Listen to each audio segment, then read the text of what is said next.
추석 전날 밤이었습니다. 저는 조용히 가방을 열고 짐을 넣었습니다. 제 이름은 최민서, 32살.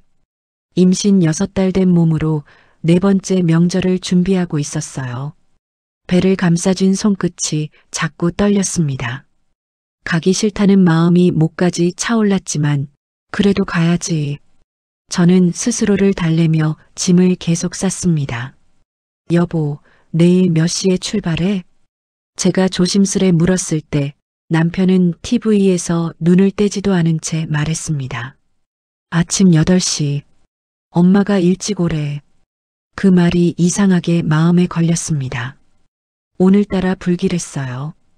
추석 당일 아침 시댁에 도착했습니다. 강남의 큰 아파트였어요. 현관문을 열자 시어머니가 나왔습니다. 왔어? 인사치레 뿐이었어요. 제 배를 보지도 않았습니다. 어머님, 안녕하세요. 제가 허리를 숙여 인사했습니다. 빨리 들어와서 일 시작해. 음식 준비할 게 많아. 시어머니는 그 말만 하고 돌아섰어요. 남편은 아버지 방으로 들어갔습니다. 부엌으로 가니 상추와 채소가 싱크대에 산더미처럼 쌓여 있었어요. 이거 다 씻고 다듬어. 그리고 전도 부쳐야 돼. 시어머니가 말했습니다. 저는 임신 6개월 배를 안고 싱크대 앞에 섰어요. 찬물에 손을 담그니 손가락이 시렸습니다. 하지만 익숙한 감각이었어요. 매년 명절마다 똑같았으니까요. 상추를 한 장씩 씻으며 거실 쪽을 바라봤습니다. 시어머니와 시누이들이 소파에 앉아 TV를 보며 웃고 있었어요. 옳게 물 좀 가져와. 큰 시누이가 불렀습니다. 네, 언니. 저는 손을 닦고 물을 따라갔어요. 컵을 건네자 큰 시누이는 제 배를 힐끗 보며 말했습니다. 임신했다고 편하게 앉아 있으면 안 되지. 일은 해야지. 네, 언니. 하고 있어요. 제가 대답했지만 가슴이 아팠어요. 저도 좀 쉬고 싶었습니다. 배가 무거워서 허리가 끊어질 것 같았어요. 하지만 앉을 수 없었습니다. 오후 2시 전을 부치기 시작했습니다. 뜨거운 기름이 튀었어요. 손등에 기름이 튀어 빨갛게 부어올랐지만 계속 전을 부쳤습니다. 육전, 동그랑땡, 생선전, 파전. 끝이 보이지 않았어요. 민서야, 좀 앉아서 해. 남편이 부엌에 들어와 말했습니다. 괜찮아. 제가 웃으며 대답했어요. 하지만 다리가 후들거렸습니다. 남편은 잠깐 저를 보더니 다시 거실로 나갔어요. 저녁 6시 음식 준비가 끝났습니다. 차례상에 음식을 차리는데 시아버지가 들어오셨어요. 뭐야, 이게 다야? 시아버지의 목소리가 낮게 깔렸습니다. 네, 아버님. 제가 조심스럽게 대답했어요. 음식이 왜 이렇게 적어? 죄송합니다. 저는 고개를 숙였습니다. 시아버지는 차례상을 둘러보다가 찡그린 얼굴로 나가셨어요. 가슴이 두근거렸습니다. 차례를 지내고 저녁 식사가 시작됐습니다. 저는 부엌에서 설거지를 하고 있었어요. 식탁에서 가족들의 웃음소리가 들렸습니다. 하지만 저는 그곳에 없었어요. 늘 그랬습니다. 민서야, 너도 와서 먹어. 남편이 불렀습니다. 괜찮아요. 설거지 끝나면 먹을게요. 제가 대답했어요. 하지만 설거지가 끝날 때쯤 음식은 거의 남아있지 않았습니다. 밤 10시 가족들이 거실에서 TV를 봤어요. 저는 여전히 부엌에서 정리를 하고 있었습니다. 싱크대를 닦고 식탁을 닦고 바닥을 쓸었어요. 허리가 아팠지만 계속 움직였습니다. 임신부가 왜 이렇게 느려? 시어머니가 부엌으로 들어와 말했습니다. 죄송해요, 어머님. 내일 아침 7시까지 밥상 차려놔. 알았지? 네, 어머님. 밤 11시 저는 객실로 들어갔습니다. 남편은 이미 자고 있었어요. 저는 조용히 침대 한쪽에 누웠습니다. 온몸이 욱신거렸어요. 배를 쓰다듬으며 아기에게 속삭였습니다. 미안해, 아가야. 엄마가 많이 피곤해. 다음 날 새벽 6시 일어났습니다. 어제보다 더 일찍 일어나야 했어요. 부엌으로 가서 밥을 지었습니다. 국을 끓이고 반찬을 꺼내 상을 차렸어요. 손놀림이 익숙했습니다.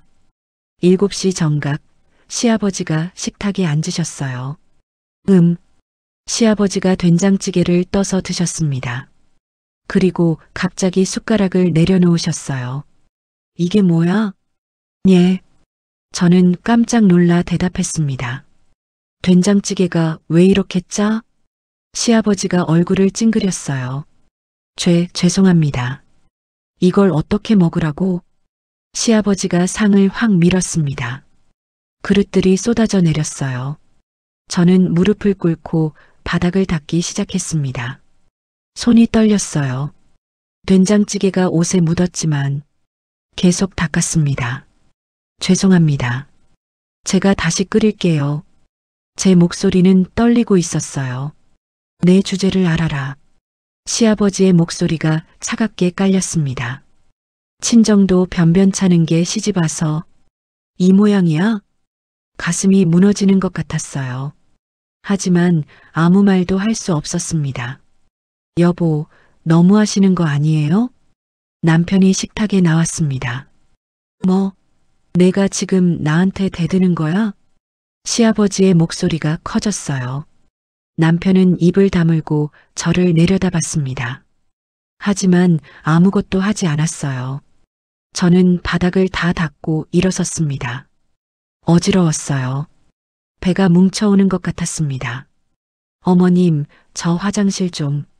설거지 다 하고 가. 시어머니가 차갑게 말했어요. 화장실에 가서 문을 닫았습니다. 거울을 봤어요. 창백한 얼굴이 비쳤습니다. 눈밑은 검게 그을렸고 입술은 하얗게 식어 있었어요. 아기야, 조금만 참자. 저는 배를 쓰다듬으며 눈물을 참았습니다. 오후 2시 저는 거실 소파에 잠깐 앉았어요. 너무 피곤했습니다. 눈을 감는 순간 시어머니의 목소리가 들렸어요. 임신부가 왜 자꾸 누워 있어? 일 다 끝났어? 아니요, 지금 할게요. 저는 벌떡 일어났습니다. 머리가 빙글 돌았지만 부엌으로 향했어요. 저녁 6시 저는 남편에게 말했습니다. 여보, 나 좀 힘들어. 친정에 가서 쉬면 안 될까? 남편이 저를 봤어요. 지금 명절인데? 응. 배가 너무 아파. 참아. 내일 모레 가면 되잖아. 남편의 대답에 저는 고개를 떨어뜨렸습니다. 알았어. 가슴 한쪽이 무너져 내렸어요. 남편도 저를 지켜주지 않았습니다. 명절 둘째 날 아침, 저는 새벽 5시에 일어났습니다. 어제보다 더 일찍 일어나야 했어요. 몸이 무거웠지만 부엌으로 향했습니다. 아침상을 차려야 했으니까요. 냉장고에서 반찬을 꺼내는데 갑자기 어지러웠습니다. 한 손으로 싱크대를 잡았어요. 눈앞이 캄캄해졌습니다. 괜찮아. 조금만 참자. 저는 스스로에게 말했어요. 상을 다 차리고 거실로 나왔습니다. 시아버지가 식탁에 앉아 계셨어요. 아침 준비됐습니다. 제가 조심스럽게 말했습니다. 시아버지는 대답 없이 수저를 드셨어요. 아침 식사가 끝나고 설거지를 시작했습니다. 그런데 갑자기 배가 아팠어요. 찌르는 듯한 통증이었습니다. 저는 배를 움켜쥐고 주저앉았습니다. 민서야, 왜 그래? 남편이 달려왔습니다. 배가 너무 아파. 제 이마에는 식은땀이 맺혀 있었어요. 병원 가야겠어. 119 불러. 남편이 휴대폰을 꺼냈습니다. 뭐 하는 거야? 시어머니가 부엌으로 들어왔어요. 민서가 배 아파요. 병원 가야 해요. 임신부가 원래 그래. 좀 쉬면 나아. 시어머니의 목소리는 차갑게 식어 있었습니다. 아니에요, 어머님. 이건 심각해 보여요. 남편이 말했지만 시어머니는 고개를 저었어요. 창피하게 일구 부르지 마. 집안 망신시킬 거야? 하지만 내 말 안 들려? 결국 일구는 부르지 못했습니다. 남편이 저를 부축해 객실로 데려갔어요. 침대에 누우니 통증이 조금 나아졌습니다. 하지만 여전히 배가 딱딱하게 뭉쳐 있었어요. 잠깐만 있어. 내가 차 가져올게. 남편이 밖으로 나갔습니다. 10분 후 남편의 차를 타고 병원으로 향했어요. 시어머니는 과장한다며 인상을 찌푸렸습니다. 차 안에서 저는 계속 배를 움켜쥐고 있었어요. 통증이 점점 심해졌습니다. 병원 응급실에 도착했습니다. 의사 선생님이 진찰을 했어요. 초음파를 보더니 심각한 표정을 지었습니다. 보호자분, 잠깐 나오시겠어요? 남편이 진료실 밖으로 나갔어요. 저는 침대에 누워 천장을 바라봤습니다. 가슴이 두근거렸어요. 아기는 괜찮을까? 제발 무사하기를. 손을 모으고 기도했습니다. 10분 후 남편이 들어왔습니다. 얼굴이 창백했어요. 의사 선생님이 뭐래? 제가 물었습니다. 절박 유산 위험이래. 과로 때문이라고. 뭐라고? 제 목소리가 떨렸습니다. 당분간 절대 안정이 필요하대. 무리하면 아기 못 지킬 수도 있어. 남편의 눈에 눈물이 고였어요. 저도 눈물이 났습니다. 여보, 미안해. 제가 울먹였습니다. 내가 왜 미안해? 내가 미안하지. 내가 널 제대로 못 지켰어. 남편이 제 손을 꽉 잡았습니다. 하지만 그 손은 힘이 없었어요. 병원에서 링거를 맞고 시댁으로 돌아왔습니다. 시어머니가 거실에 앉아 계셨어요. 어떻대? 절박 유산 위험이래요. 안정이 필요하대요. 남편이 대답했습니다. 임신부가 원래 그래. 과장하는 거 아니야? 시어머니의 말에 저는 할 말을 잃었어요. 어머니, 의사가 심각하다고 했어요. 알았어. 가서 쉬어. 시어머니는 그 말만 하고 돌아섰습니다. 객실로 돌아와 침대에 누웠습니다. 온몸이 무거웠어요. 남편이 옆에 앉았습니다. 여보, 내일 친정 가서 쉴래? 남편이 조심스럽게 물었어요. 그래도 될까? 당연하지. 내 몸이 먼저야. 남편의 말에 저는 고개를 끄덕였습니다. 하지만 마음 한쪽이 불안했어요. 시댁이 가만히 있을까? 저녁 6시 저는 짐을 쌌습니다. 옷 몇 벌과 세면도구만 챙겼어요. 거실로 나가니 시아버지가 앉아 계셨습니다. 어디가? 시아버지의 목소리가 낮게 깔렸어요. 친정에 가서 좀 쉬려고요. 제가 대답했습니다. 뭐? 시아버지의 얼굴이 굳어졌어요. 의사가 안정이 필요하다고 했어요. 친정에서 쉬다 올게요. 시집 온 년이 친정을 들먹여? 시아버지가 벌떡 일어났습니다. 아버님, 내가 뭔데 허락도 없이 친정을 가? 시아버지의 목소리가 점점 커졌어요. 아버지, 민서가 많이 아파요. 남편이 나섰습니다. 닥쳐. 내가 뭔데 나서? 시아버지가 남편을 밀쳤어요. 남편이 뒤로 비틀거렸습니다. 그때였습니다. 시아버지가 저를 향해 다가왔어요. 내 주제를 알아야지. 시아버지의 손이 올라왔습니다. 아버님, 안 돼요. 제가 팔로 얼굴을 가렸어요. 찰싹 뺨을 때리는 소리가 울렸습니다. 귀가 울렸어요. 뺨이 화끈거렸습니다. 눈물이 흘러내렸지만 소리내어 울 수 없었어요.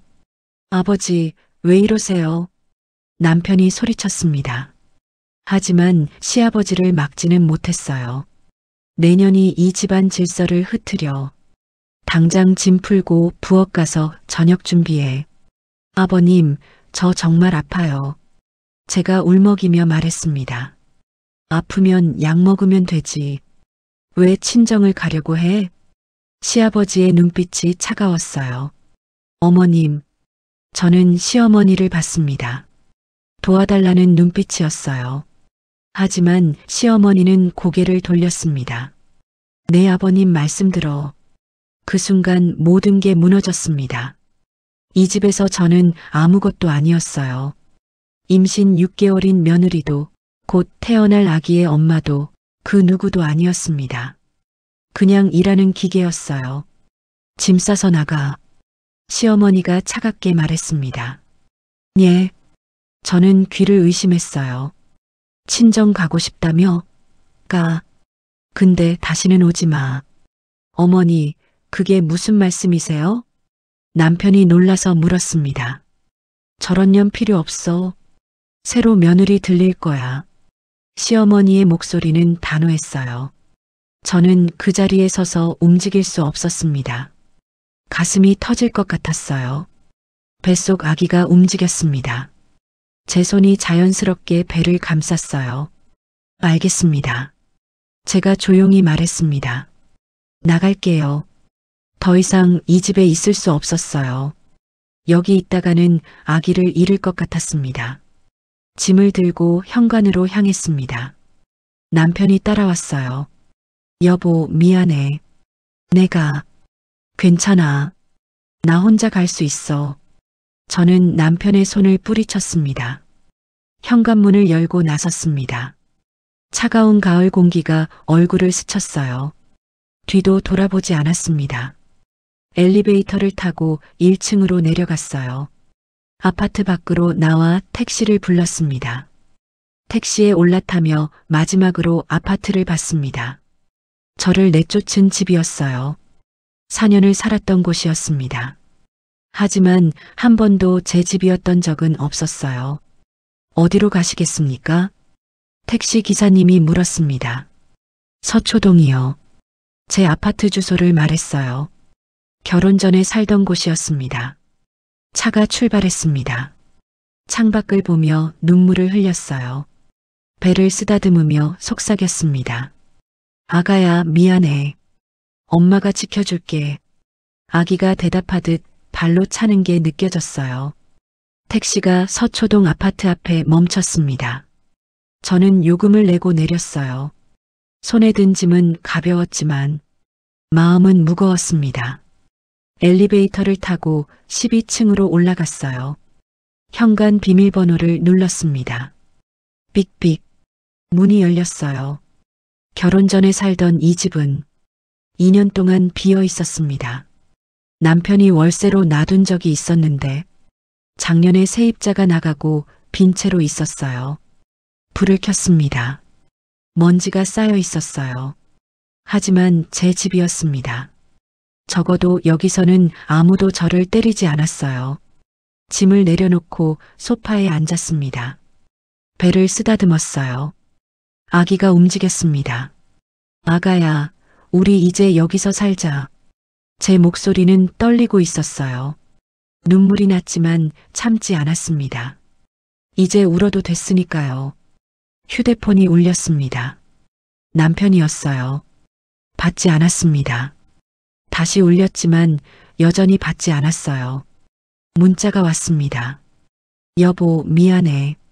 전화 좀 받아. 저는 휴대폰을 꺼버렸습니다. 지금은 아무와도 얘기하고 싶지 않았어요. 소파에 누워 천장을 바라봤습니다. 어떻게 살아야 할까? 아기는 어떻게 키워야 할까? 생각이 복잡했습니다. 밤 10시 저는 샤워를 하고 침대에 누웠어요. 온몸이 욱신거렸습니다. 하지만 마음은 조금 편했어요. 여기는 안전했으니까요. 눈을 감고 잠들려 하는데 초인종 소리가 들렸습니다. 딩동. 누굴까? 이 시간에. 저는 일어나 현관으로 갔어요. 인터폰 화면을 봤습니다. 남편이었어요.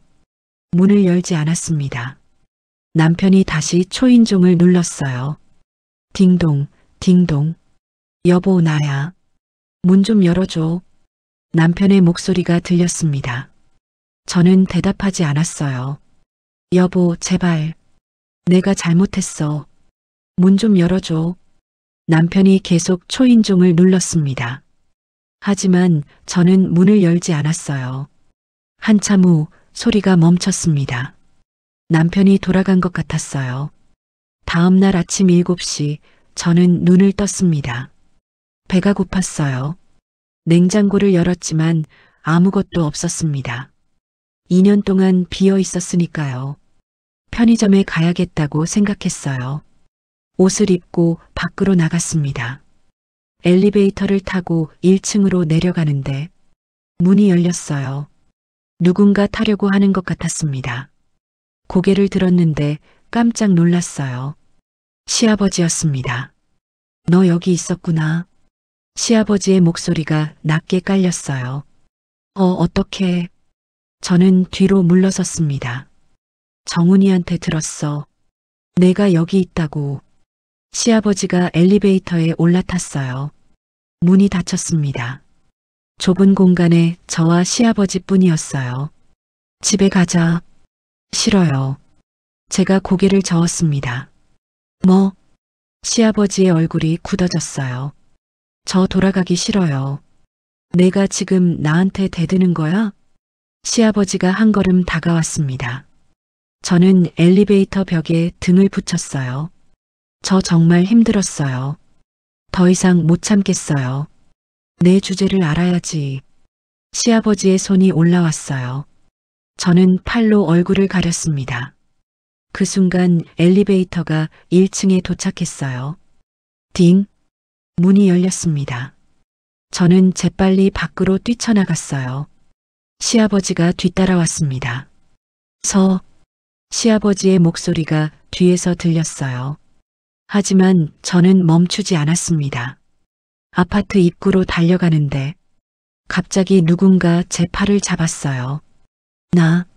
저는 소리쳤습니다. 뒤돌아보니 시아버지였어요. 내 허락 없이 어딜 가? 놔주세요. 제가 팔을 뿌리치려 했습니다. 하지만 시아버지의 힘이 셌어요. 너 지금 나한테 대들어? 내가 누군 줄 알고? 그때였습니다. 시아버지가 저를 밀었어요. 으아! 저는 뒤로 비틀거렸습니다. 몸의 중심을 잃었어요. 넘어질 것 같았습니다. 순간 배를 움켜쥐었어요. 아기가, 제 목소리가 떨렸습니다. 등이 벽에 부딪혔어요. 충격이 왔습니다. 민서야. 누군가 소리쳤어요. 익숙한 목소리였습니다. 고개를 들어보니 아버지였어요. 친정아버지 최종현. 아버지가 계단을 뛰어 내려오고 있었습니다. 아버지는 제가 넘어지는 걸 막으려고 재빨리 달려왔어요. 저를 부축하며 일으켜 세웠습니다. 괜찮아? 아버지. 저는 아버지를 보자 눈물이 났어요. 아버지, 더 이상 말을 잇지 못했습니다. 아버지 품에 안겨 울었어요. 장인어른. 시아버지가 당황한 목소리로 말했습니다. 이게 무슨... 아버지는 저를 뒤로 감추고 시아버지를 마주봤어요. 아버지의 눈빛이 차갑게 식었습니다. 20년간 검사로 일하며 수많은 범죄자를 마주했던 그 눈빛이었어요. 방금 뭐 하신 겁니까? 아버지의 목소리가 낮게 깔렸습니다. 아니 그게... 시아버지가 말을 더듬었어요. 내 딸을 밀었습니까? 임신 6개월인 딸을? 아버지의 목소리에 분노가 섞여 있었습니다. 오해입니다. 장인어른. 오해요? 내가 지금 두 눈으로 봤는데? 아버지가 한 걸음 다가갔어요. 시아버지가 뒤로 물러섰습니다. 경찰 부르겠습니다. 아버지가 휴대폰을 꺼냈어요. 예, 경찰이요? 시아버지의 얼굴이 굳어졌습니다. 네, 임신부 폭행죄로 신고하겠습니다. 장인어른, 그렇게까지 하실 겁니까? 당연하죠. 범죄를 목격했는데 아버지는 이미 전화를 걸고 있었어요. 여보세요, 경찰입니까? 잠깐만요. 시아버지가 다급하게 말했습니다. 제가 잘못했습니다. 잘못했다고 해서 없던 일이 됩니까? 아버지의 목소리는 단호했어요. 경찰이 10분 후에 도착했습니다. 2명의 경찰관이었어요. 신고하신 분이 누구십니까? 접니다. 아버지가 대답했습니다. 무슨 일입니까? 저 사람이 제 딸을 밀었습니다. 임신 6개월인 딸을. 아버지가 저를 가리켰어요. 경찰관이 저를 봤습니다. 본인이 맞습니까? 경찰관이 제게 물었어요. 저는 잠시 망설였습니다. 하지만 고개를 끄덕였어요. 네, 맞습니다. 아니, 민서야. 시아버지가 소리쳤습니다. 내가 지금 뭐 하는 거야? 더 이상 참을 수 없어요. 제 목소리가 떨렸습니다. 경찰관이 시아버지에게 다가갔어요. 동행하셔야겠습니다. 뭐? 나보고 경찰서 가자고? 시아버지가 버럭 소리쳤습니다. 내가 누군 줄 알아? 누구든 법 앞에 평등합니다. 아버지가 차갑게 말했어요. 전 20년간 검사로 일했습니다. 법을 누구보다 잘 압니다. 시아버지의 얼굴이 창백해졌어요. 검사요? 네. 그리고 제 딸을 다치게 한 당신을 절대 용서하지 않을 겁니다. 아버지의 눈빛에는 굳은 결의가 담겨 있었어요. 경찰관이 시아버지를 데리고 갔습니다. 시아버지는 계속 뒤돌아봤어요. 하지만 아버지는 꿈쩍하지 않았습니다. 저를 꽉 안고 서 있었어요. 아버지, 괜찮아. 이제 아버지가 다 해결할게. 아버지의 목소리는 따뜻했습니다. 하지만 그 속에는 차가운 분노가 깔려 있었어요. 아버지가 저를 병원으로 데려갔습니다. 응급실에서 진찰을 받았어요. 다행히 아기는 무사했습니다.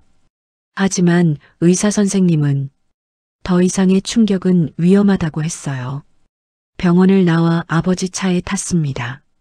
아버지는 한참을 말없이 운전대를 잡고 있었어요. 아버지, 미안해요. 제가 조심스럽게 말했습니다. 내가 왜 미안해? 아버지의 목소리가 떨렸어요.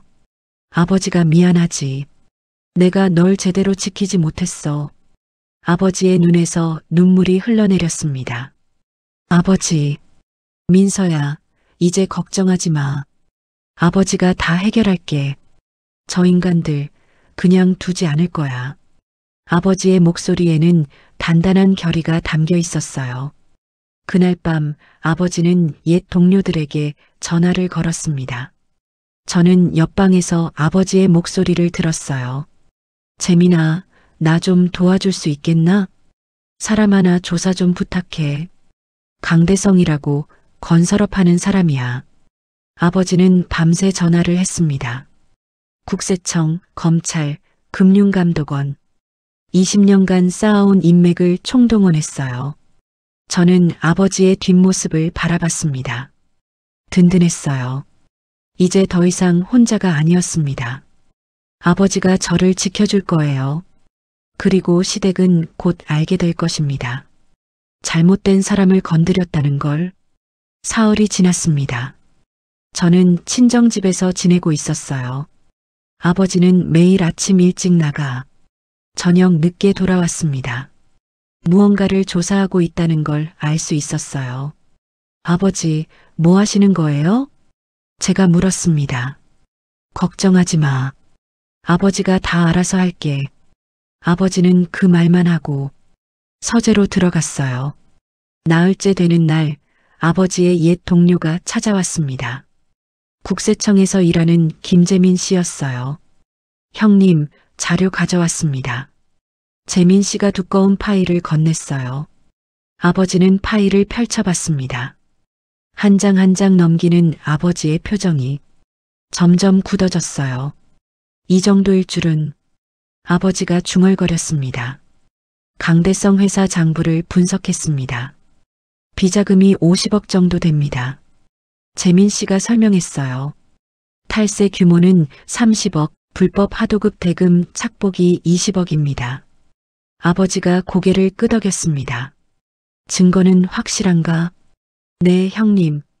확실합니다. 차명계좌 추적도 끝냈고요. 고맙네. 정말 고마워. 재민 씨가 돌아간 후 아버지는 서재에 틀어박혔어요. 저는 문 앞에서 망설였습니다.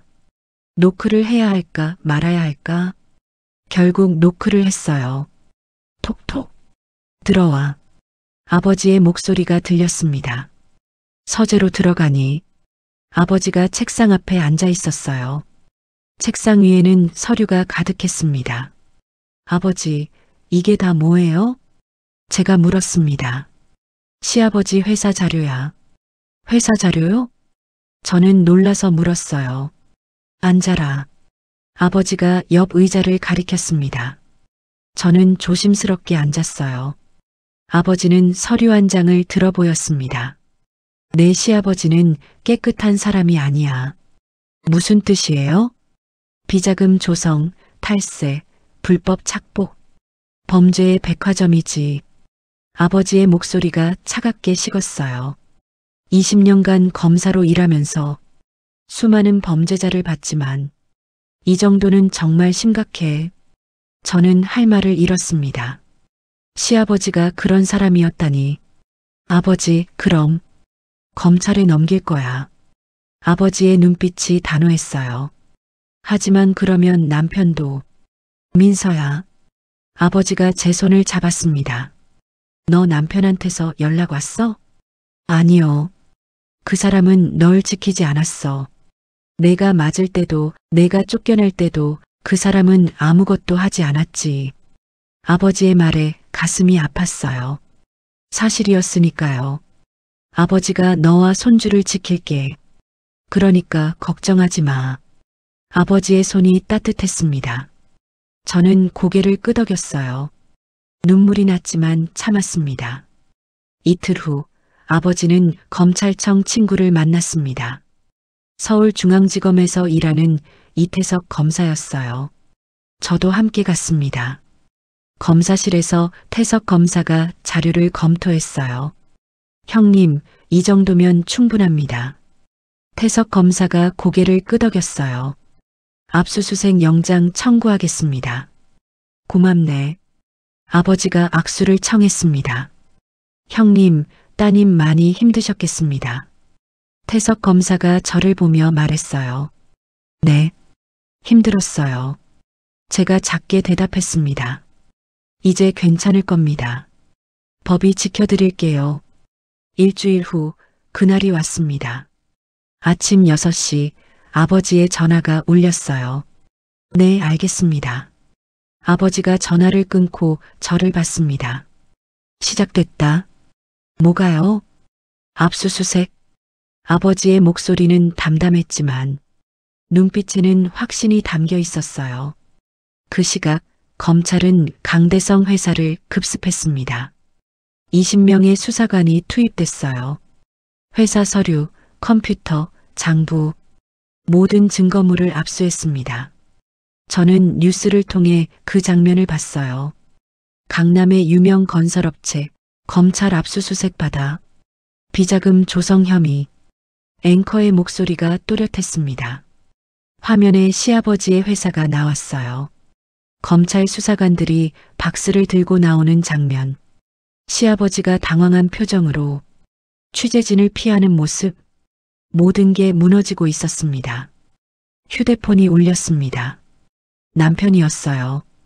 저는 전화를 받았습니다. 여보세요. 민서야, 나야. 민서야, 우리 아버지가 검찰한테 끌려가셨어. 남편의 목소리가 떨리고 있었어요. 알아. 내가 알아? 내가 뭘 안다는 거야? 남편의 목소리가 높아졌습니다. 다 알아요. 시아버지가 한 일, 비자금도 탈세도 다. 제 목소리는 차갑게 식어 있었어요. 민서야, 내장인 어른이 한 거지? 네. 제 아버지가 하셨어요. 어떻게 그럴 수가 있어? 남편이 울먹였습니다. 어떻게요? 당신 아버지가 절 때렸어요. 임신 6개월인 저를. 그걸 당신은 그냥 봤잖아요. 제 목소리가 떨렸습니다. 민서야, 이제 끝이에요. 우리, 뭐라고? 이혼할게요. 제가 단호하게 말했습니다. 민서야, 제발. 한 번만 용서해줘. 남편이 애원했어요. 미안하지만 안 돼요. 전 더 이상 참을 수 없어요. 전화를 끊었습니다. 손이 떨렸어요. 하지만 후회하지 않았습니다. 이게 맞는 일이었으니까요. 다음 날 시아버지가 구속됐습니다. 뉴스에서 수갑을 찬 시아버지가 나왔어요. 강대성 씨, 할 말 있으신가요?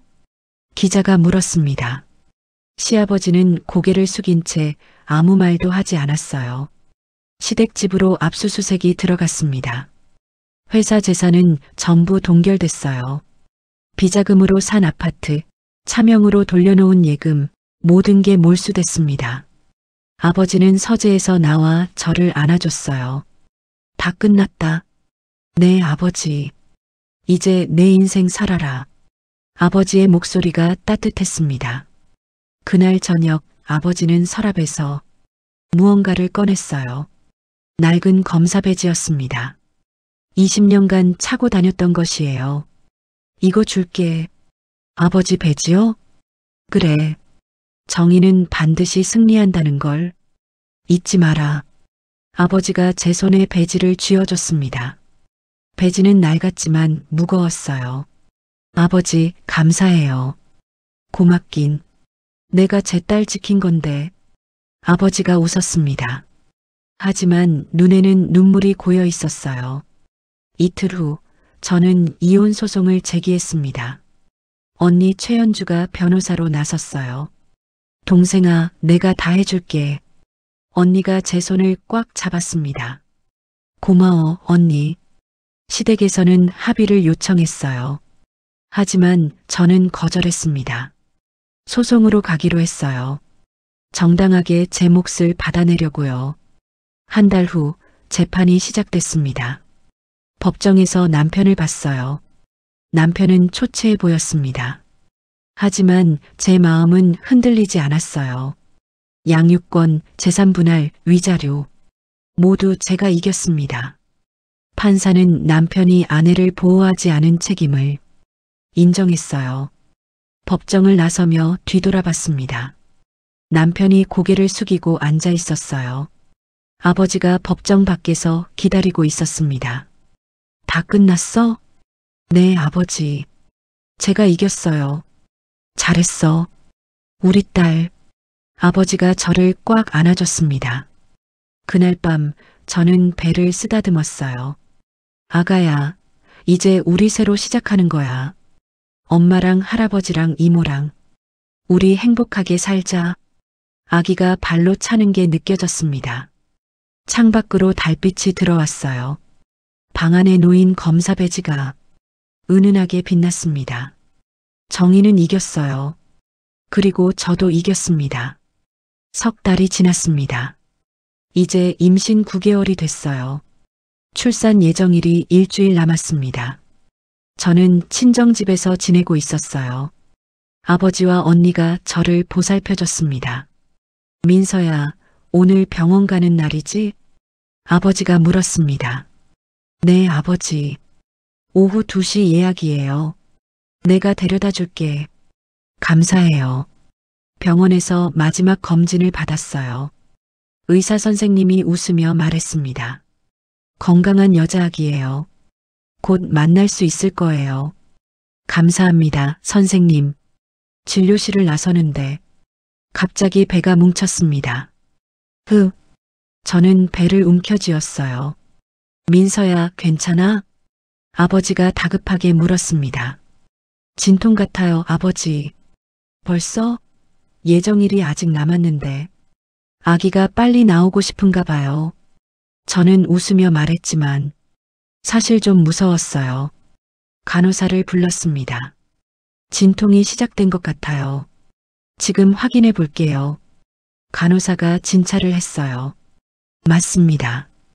입원하셔야겠어요. 분만실로 옮겨졌습니다. 아버지는 밖에서 기다렸어요. 언니도 급하게 달려왔습니다. 동생아, 괜찮아? 응, 언니. 괜찮아. 진통이 점점 심해졌습니다. 간호사가 제 손을 잡아줬어요. 힘내세요. 조금만 참으세요. 네. 저는 이를 악물었습니다. 3시간이 지났습니다. 진통은 계속됐어요. 너무 아팠지만 아기를 생각하며 견뎠습니다. 우리 아가, 조금만 기다려. 엄마가 곧 만날게.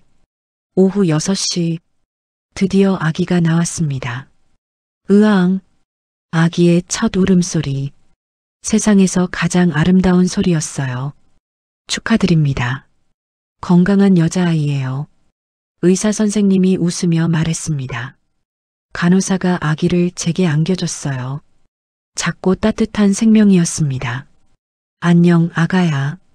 엄마야. 저는 아기를 보며 울었습니다. 행복의 눈물이었어요. 우리 예쁜 딸. 분만실 밖에서 아버지가 기다리고 있었어요. 간호사가 나가서 알려줬습니다. 보호자분, 들어오세요. 아버지가 들어왔어요. 민서야. 아버지가 제 옆에 섰습니다. 아버지, 봐요. 우리 딸이에요. 저는 아기를 보여줬어요. 아버지의 눈에서 눈물이 흘러내렸습니다. 예쁘다. 우리 손주. 아버지가 떨리는 손으로 아기의 작은 손을 만졌어요. 아기가 할아버지 손가락을 꽉 잡았습니다. 아이고, 힘도 세네. 회복실로 옮긴 후 언니도 들어왔습니다. 동생아, 수고했어.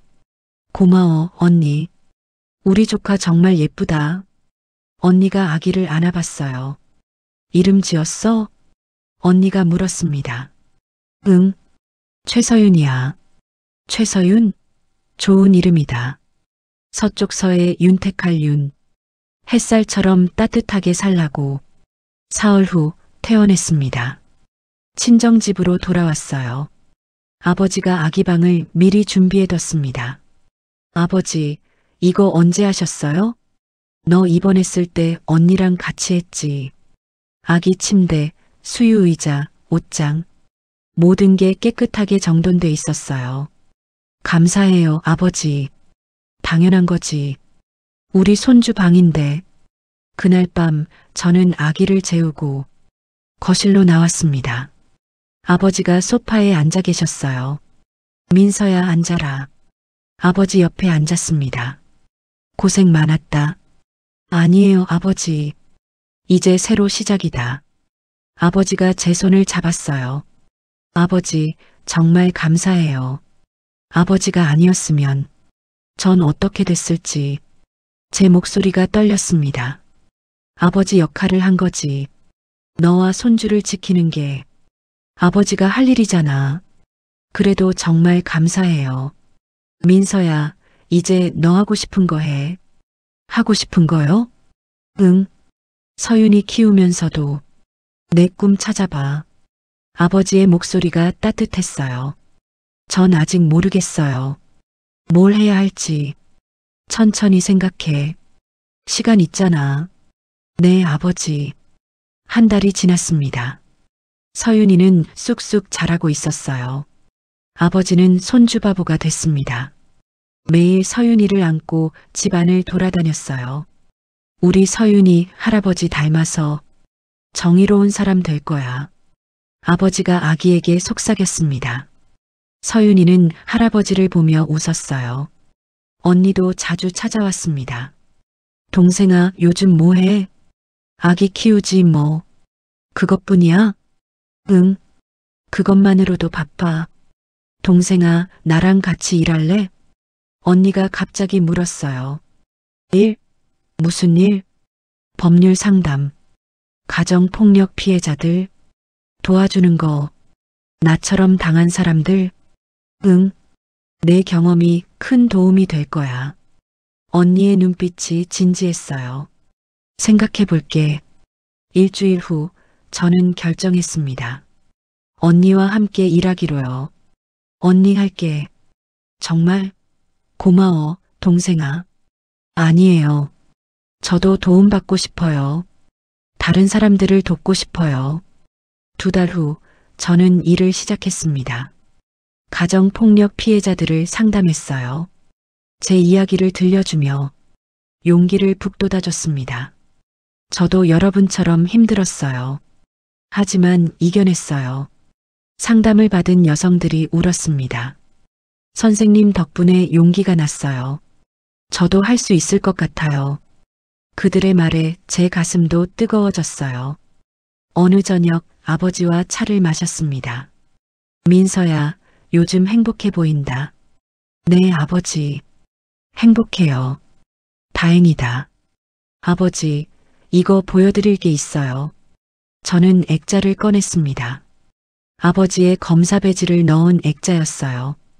정의는 반드시 이긴다라는 문구를 새겨 넣었습니다. 아버지가 주신 배지예요. 제 방에 걸어뒀어요. 그래. 아버지의 눈에 눈물이 고였어요. 아버지가 저와 서윤이를 지켜주셨어요. 정의로 지켜주셨어요. 전 그걸 평생 잊지 않을 거예요. 제 목소리가 떨렸습니다. 민서야. 아버지가 저를 꽉 안아줬어요. 잘 자라줘서 고맙다. 아버지. 저도 아버지를 꽉 안았습니다. 그날 밤 저는 서윤이를 안고 창밖을 바라봤어요. 달빛이 방 안을 환하게 비쳤습니다. 서윤아, 엄마가 너한테 해줄 이야기가 있어. 내 할아버지는 정말 멋진 분이야. 20년 동안 검사로 일하시며 정의를 지키셨어. 그리고 엄마와 너를 구해주셨어. 너도 크면 할아버지처럼 정의로운 사람이 되렴. 약한 사람을 도와주고 옳은 일을 하는 사람. 서윤이는 제 말을 듣는 듯 조용히 잠들어 있었어요. 거실에 걸린 검사 배지가 달빛에 반짝였습니다. 정의는 이겼어요. 저도 이겼습니다. 그리고 이제 새로운 시작이에요. 32살 딸과 함께, 아버지와 언니와 함께, 전 이제 당당하게 살 거예요. 누구에게도 고개 숙이지 않고 제 삶을 살아갈 거예요. 창밖으로 봄바람이 불어왔습니다. 새로운 계절이 시작됐어요. 저의 새로운 인생도 지금 이 순간부터 시작입니다.